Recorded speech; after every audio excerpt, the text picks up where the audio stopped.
میں نے حفظ کیا، پھر سکول چلا گیا، غلط راستے پہ لگ گیا، قرآن بھی بھول گیا۔ کافی سال کے بعد تبلیغی جماعت والوں کے ساتھ وقت لگایا، آہستہ آہستہ اللہ نے درست کر دیا ہے۔ بہرحال قرآن یاد کرتے رہیں، استغفار کریں۔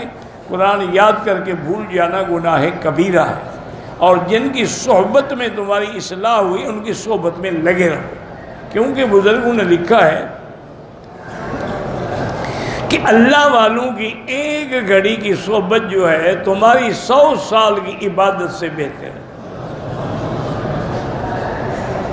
یک ساعت صحبت اولیاء بہتر از 100 سالہ عبادت بے ریا۔ 100 سال عبادت کرو، ریا بھی نہ ہو، لیکن ایک گھڑی جو اللہ والوں کی صحبت میں گزرے وہ زیادہ بہتر ہے۔ اس کی وجہ کیا ہے؟ حضرت تھانوی نے لکھا ہے کہ عبادت آدمی جتنی بھی کیوں نہ ترقی کر جائے لیکن مردود ہو سکتا ہے۔ شیطان کتنا بڑا عابد تھا، اتنی عبادت کی کہ ملائکہ کے ساتھ بیٹھ گیا، لیکن نتیجہ کیا نکلا؟ لاندی بن گیا۔ لیکن اللہ والوں کی صحبت جو ہے وہ مردود نہیں ہونے دیتی۔ تو جب مردودی سے بچ گیا، صاف بات ہے کہ عبادت سے زیادہ افضل ہے۔ پاکستان میں ایک بریلوی عالم ہیں، خود کو امیر المجاہدین بھی کہتے ہیں۔ ان کی بات تفاسیر میں گالیاں بھی موجود ہیں کہ قرآن پاک، میرا بھائی جب وہ عالم بھی ہیں اور امیر المجاہدین بھی ہیں تو یہ گالیاں دینے کے مجاہد ہیں، یا انہوں نے کوئی جہاد بھی کیا ہے؟ بس اللہ ہدایت دے اور کیا کرے۔ ہماری مسجد کے امام نے بجلی چوری کی ہوئی ہے، اس کے پیچھے نماز تو ہو جائے گی، اور چوری کی سزا خود بھگتے گا۔ ہم نے کئی دفعہ توبہ کی، پھر گناہ ہو جائے کوئی بات نہیں، توبہ کا دروازہ کھلا ہوا ہے، بند نہیں ہوا ہے۔ میرے بیٹے کو کسی نے سگریٹ اور نشے پہ لگا دیا ہے۔ اللہ ہر مسلمان کے بچوں کو نشے کے اور منشیات اور مخدرات کے عذاب سے بچائے، اور ان ظالموں کو جو مسلمانوں کی اولادوں کو تباہ کریں، اللہ ان کو خود تباہ کر دے۔ اور میری بہن، اللہ سے دعا کیا کریں 2 رکعت نماز پڑھ کے روزانہ، اور یا بدیع العجائب بالخیر یا بدیع، یا بدیع العجائب بالخیر یا بدیع 1100 دفعہ روز پڑھ کے پانی پہ دم کریں، اس کو پلایا کریں، اسی نیت سے اللہ شفا دیں گے۔ کہتے ہیں کہ عورت اپنے بازوں پر یا ٹانگوں پہ جو وہ بال صاف کر سکتی ہے، کوئی گناہ نہیں ہے۔ اگر عورت کی مونچھ نکلی ہو اس کو بھی وہ صاف کر سکتی ہے، کیونکہ مونچھ جو ہے یہ مرد کی علامت ہے اور عورت کے لیے یہ عیب ہے۔ اس عیب کو ختم کرنے کی شریعت نے اجازت دی ہے۔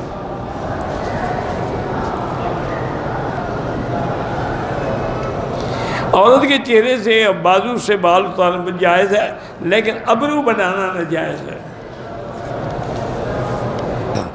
میری بیٹی کا خاوند باہر ہے، عدالت سے خلع لے لی، عدالت نے ہمارے حق میں فیصلہ کر دیا ہے، لیکن لڑکے نے طلاق نہیں دی، نہ ہی زبان سے کہا ہے، کیا طلاق ہو گئی؟ دیکھیں جی، اگر عدالت ہے اسلامی پھر تو کوئی شبہ ہی نہیں ہے، طلاق ہو گئی، عورت کو خلع لینے کا حق ہے۔ لیکن اگر کوئی ایسی عدالت نہیں ہے بلکہ غیر اسلامی عدالت ہے، لیکن انہوں نے بھی اس کو نوٹس جاری کیے، اشتہار دیا، اخبار میں دیا، اس کو بلایا نہیں ہے، پھر بھی طلاق ہو جائے گا۔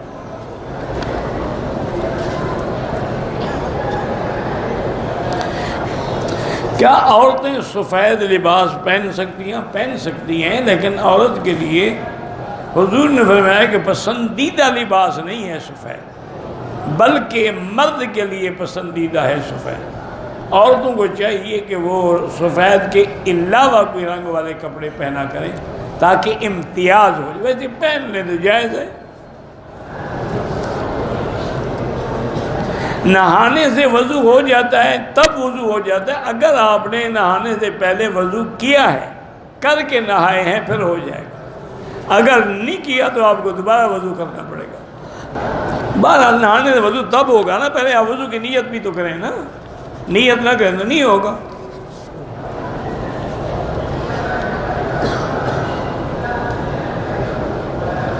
میرے جسم پر سینے پہ کمر پہ بال زیادہ ہیں، کاٹ سکتے ہیں۔ میرے اوپر لوگوں کا قرض ہے، میں قرض ادا بھی کر رہا ہوں، لیکن میں مر گیا تو کیا میرے گھر والوں کو قرض ادا کرنا ہوگا؟ یہ حقوق العباد ہیں، معاف نہیں ہوتے۔ آپ ایسا کریں کہ جتنا قرض ادا کر رہے ہو کر لو، باقی کا خود زندگی میں ان سے معافی مانگ لو۔ ایک عورت نے حیض روکنے کے لیے گولیاں کھائیں، لیکن عمرے کے طواف میں خون آ جائے تو صاف بات ہے کہ دم پڑ جائے گا، کیونکہ اس نے ناپاکی اور پلیدی کے ساتھ طواف کیا۔ اب جب پاک ہو طواف بھی دہرائے اور ایک دم بھی دے۔ طواف صرف صفا مروہ نہیں۔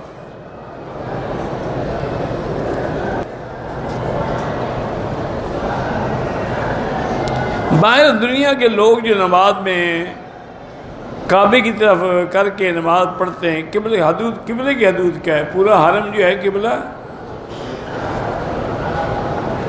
حضرت علی مکے میں پیدا ہوئے تھے، کعبے میں نہیں، حرم میں۔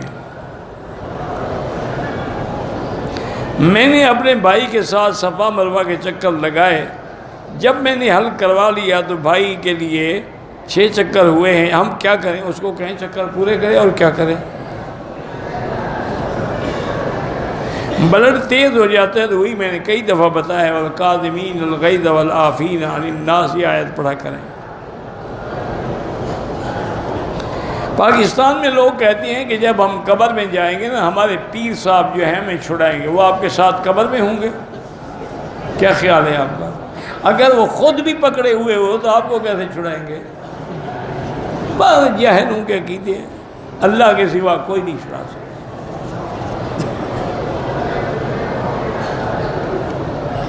حضور پاک کے نام پر انگوٹھے چومنا بدعت ہے اور گناہ ہے۔ ثواب تو ثواب، گناہ ہے بدعت کا۔ میلاد منانا بھی بدعت ہے۔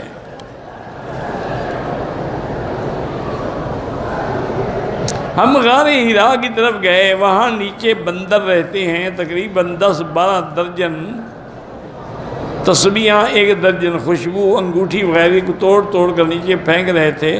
ہم سے ان سے چھین کر لے آئے تو آپ بندروں سے بھی مال وصول کر دیا۔ بھائی بندروں کے باپ کا تھا کہ تم ان سے لے آئے، وہ تو کسی اور غریب کا اٹھائے ہوئے ہوں گے نا، واپس کریں ان کو، وہاں جا کے پتہ کریں کس کے ہیں۔ بےہودہ خیالات ہیں، اللہ حول زیادہ پڑھا کرو۔ جو آیات میں نے بتلائی تھی نا میرا بھائی، وہ دوبارہ سن لو۔ ویسے وہ 4 آیات ہیں۔ ایک تو ہے رب انی مسنی الضر وانت ارحم الراحمین، لا الہ الا انت سبحانک انی کنت من الظالمین، وافوض امری الی اللہ ان اللہ بصیر بالعباد، حسبنا اللہ ونعم الوکیل، نعم المولا ونعم النصیر۔ پھر سر سجدے میں ڈال کے رب انی مغلوب فانتصر، یہ آیات ہیں، اور باقی طریقہ اس میں نے بتایا ہے۔ قصر نماز جب مسافر کے لیے ہے تو سنت نفل معاف ہے، پڑھنا چاہو تو ثواب ہے، پڑھو۔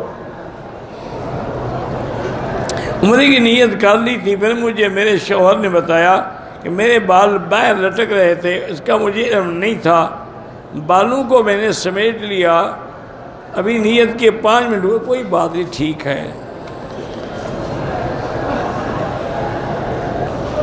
اگر حالت احرام میں سفر کے دوران روشنی سے بچنے کے لیے آنکھوں پہ پٹی چڑھائی جاتی ہے، بالکل کوئی دم نہیں پڑتی ہے۔ حرم میں جہاں جوتا اتاریں وہاں نہیں ملتا، اپنے ساتھ رکھیں، وہاں کیوں اتاریں؟ میں نماز کے لیے آ رہا تھا، مجھے 50 رومال زمین پہ ملے ہیں، بہرحال یہ غریبوں کو دے دے، تقسیم کر دیں۔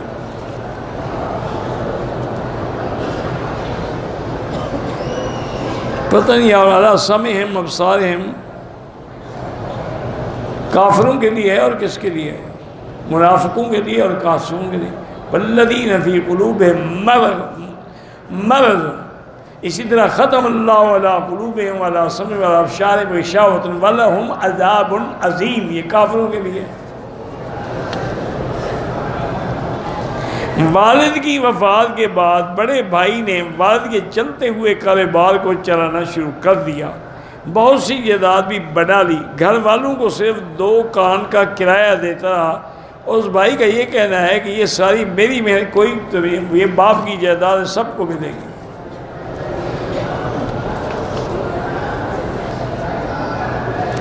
میری بہن ہم آسٹریلیا میں رہتی ہے، وہاں لوگ مسلمان عورتوں کو پردے میں دیکھ کے تنگ کرتے ہیں۔ بہرحال بہتر یہ ہے کہ احتیاط کریں، باہر نہ نکلیں، اور اگر نکلیں تو پھر اللہم انا نجعلک فی نحورہم ونعوذ بک من شرورہم، یہ وظیفہ پڑھتی رہیں، کوئی تنگ نہیں کرے گا۔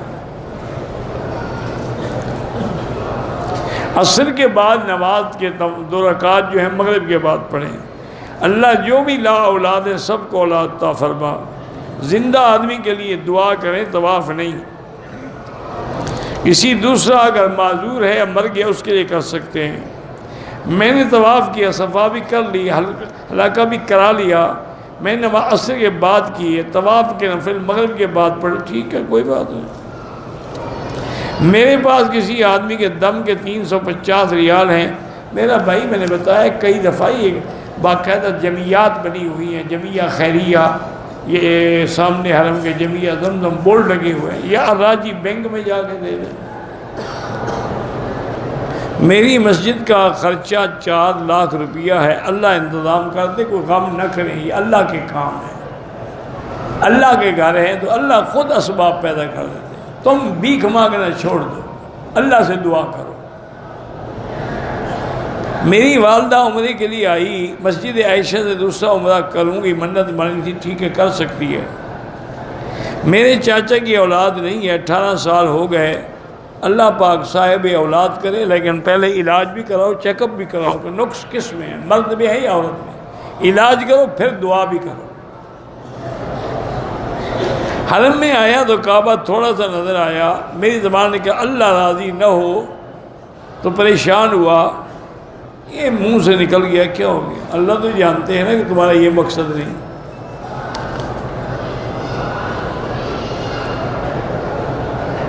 ایسا موزہ، پاؤں کی ہڈی کھلی رہے، پنجہ چھپا رہے، لیکن اگر ٹخنے بھی کھلے رہے، ہڈی بھی کھلی رہے، پھر جائز ہے۔ زندوں کے لیے دعائیں کریں۔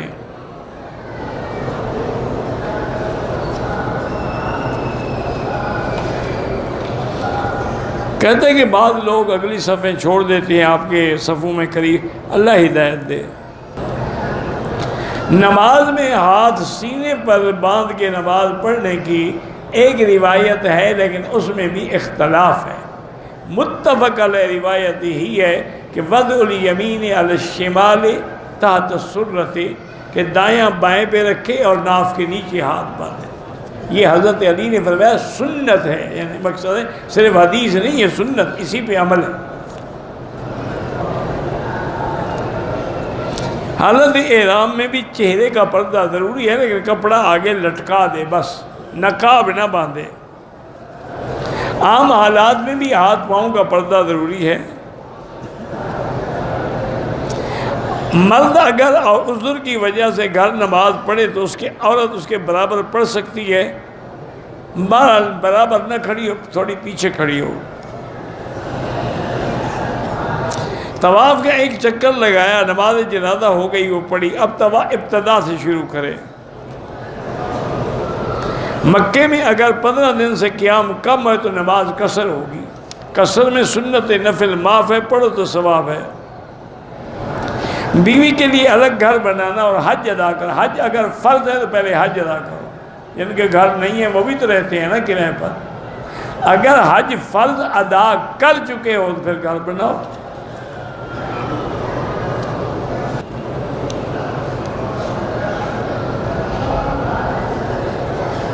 جو بینک میں جاب ہے وہ کام کرتے رہیں، آپ دوسری نوکری ڈھونڈتے رہیں، جب مل جائے تو چھوڑ دیں۔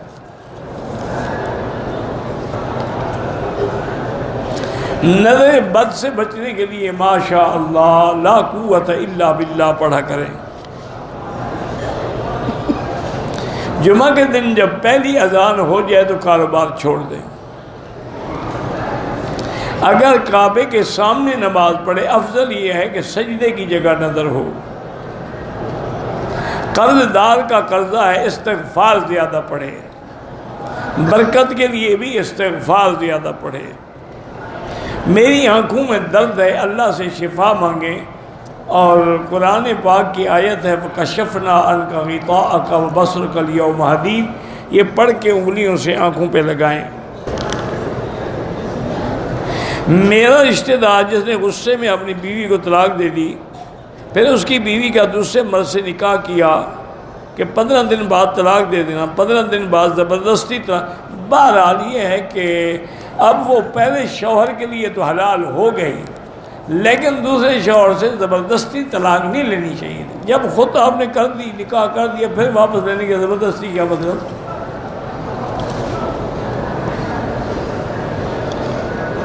میں نے بتایا نا، آنکھوں کے لیے وہ آیت پڑھا کریں۔ احرام کی حالت میں حیض آ جائے، بیٹھی رہیں، غسل کر کے، نیت تو آپ کر کے آئی ہیں نا، احرام تب ہی باندھا ہوا ہے۔ جب پاک ہو جائے غسل کر کے عمرہ کریں، کسی جگہ جانے کی ضرورت نہیں ہے۔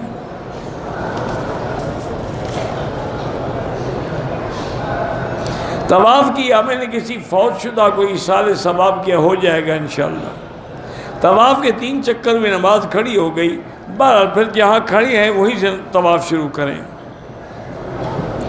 جو لوگ مکہ شریف کی زیارتوں پہ جاتے ہیں، حدود حرم سے باہر ہیں، پھر احرام باندھنا ضروری نہیں، میقات کے باہر ہوں تو ضروری ہے، جیسے طائف ہے۔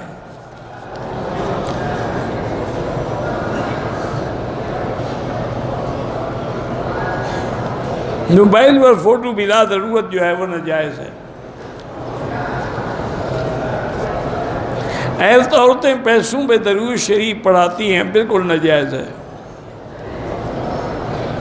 ہمارے ہاں بیٹیاں ہیں، دعا اللہ اولاد نرینہ بھی دے، لیکن اللہ کا شکر کر۔ تقوی کا معنی ہے گناہوں سے بچنا، اللہ سے ڈرنا۔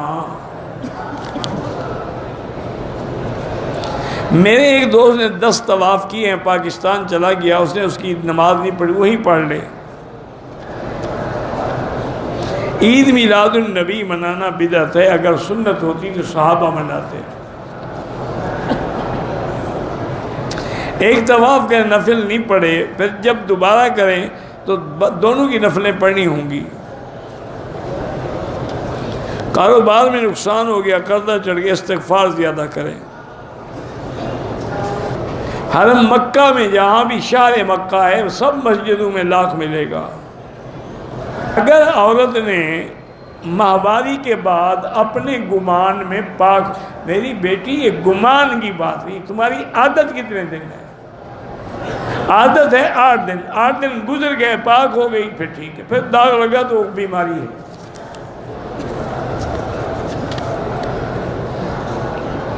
اگر احرام کی حالت میں وضو کرتے ہوئے داڑھی کے بال گر جائیں، کوئی حرج نہیں۔ کوئی آدمی طواف کے 1 یا 2 3 چکر لگائے، طواف ہوتا ہی نہیں، 7 چکروں کے علاوہ طواف ہی نہیں ہے۔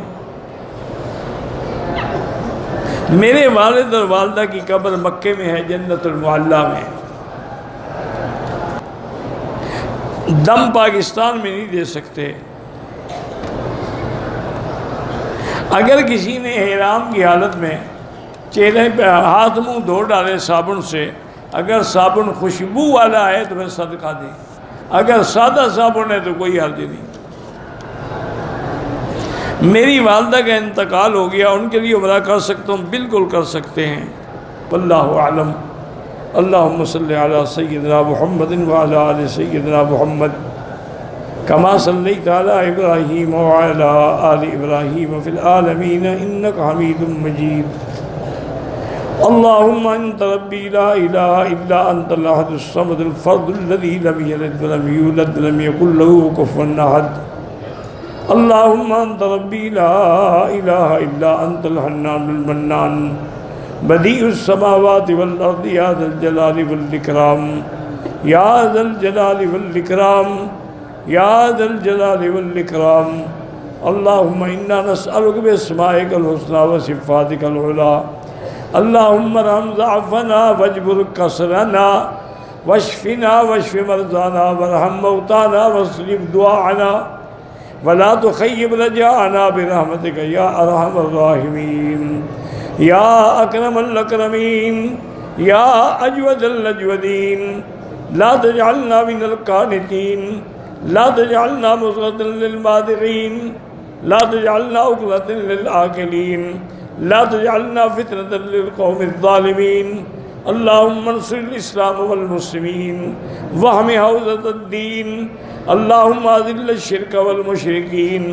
اللهم احفظ سائر بلاد المسلمين وهذا البلد الأمين فاجعل آمنا مطمئنا سخاء رخاء إلى يوم الدين برحمتك يا أرحم الراحمين یا اللہ بیماروں کو شفا عطا فرما، یا اللہ ہماری ظاہری باطنی روحانی جسمانی نفسانی کمزوریاں بیماریاں دور فرما، بے حیاؤں کو حیا عطا فرما، بے اولادوں کو اولاد صالح عطا فرما، جن کی اولادیں ہیں ان کو صالح بنا، جن کے گھروں میں بچیاں ہیں ان کے رشتے آسان فرما، بے روزگاروں کو روزگار عطا فرما، یا اللہ قرض داروں کے قرض عطا فرما، یا الہ العالمین پوری دنیا میں جہاں مساجد ہیں مدارس ہیں دین کے مراکز ہیں دین کے ادارے ہیں دین کی جماعتیں ہیں دین کے افراد ہیں ان کی قدم قدم پہ حفاظت فرما، یا الہ العالمین ہمیں مانگنا بھی نہیں آتا بغیر مانگے عطا فرما، یا الہ العالمین مسلمان اگر فلسطین میں ہیں حلب میں ہیں شام میں ہیں کشمیر میں ہیں ہند میں ہیں عرب میں ہیں عجم میں ہیں افغان میں ہیں ان کی جان مال آبرو عزت کی حفاظت فرما، ربنا ظلمنا انفسنا ان لم تغفر لنا وترحمنا لنكونن من الخاسرین، ربنا آتنا فی الدنیا حسنة وفی الآخرة حسنة وقنا عذاب النار، صلی اللہ تعالی علی خیر خلقہ سیدنا محمد وعلی آلہ وصحبہ اجمعین۔